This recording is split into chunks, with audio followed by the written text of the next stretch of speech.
السلام علیکم ناظرین، خالد اقبال کا سلام قبول کیجیے ڈائلاگ ود پروفیسر اکرم ایرانی۔ اور ہمارا آج کا موضوع ہے بلوچستان میں بلوچ اور کرد، وہ اس وقت شدید دباؤ میں ہے۔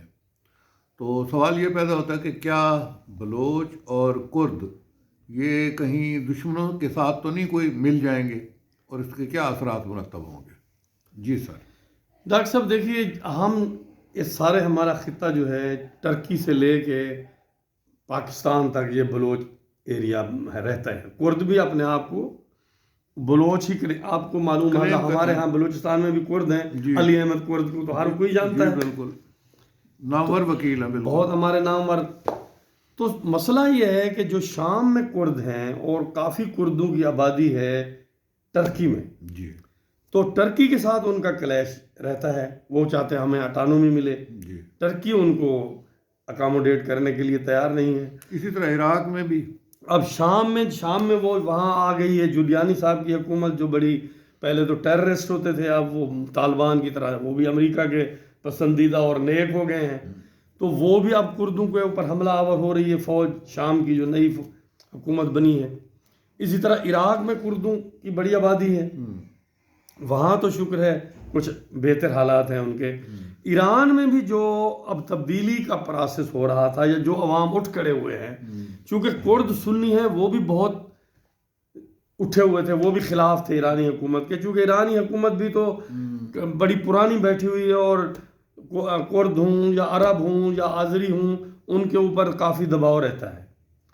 تو وہاں بھی ایران بھی ان کے خلاف ہو جاتا ہے کبھی کبھی۔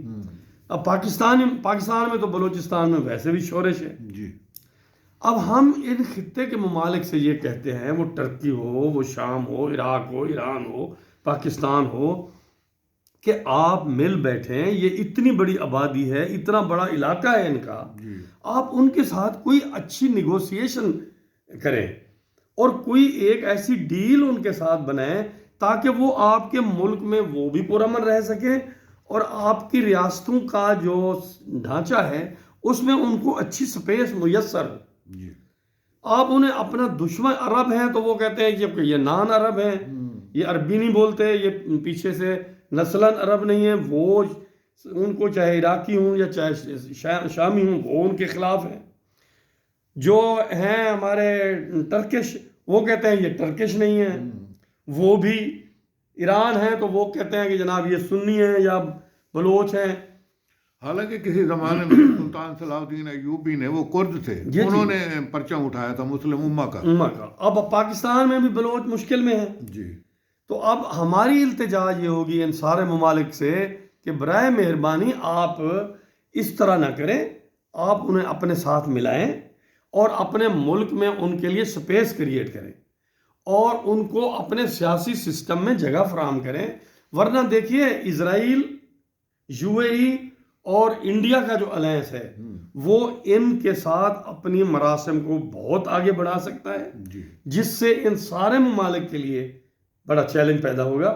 تو دور رس چیزوں کو دیکھیں۔ بجا فرمائے۔ جی جناب، اسی مکالمے کے ساتھ ہی اجازت دیجیے۔ اللہ حافظ۔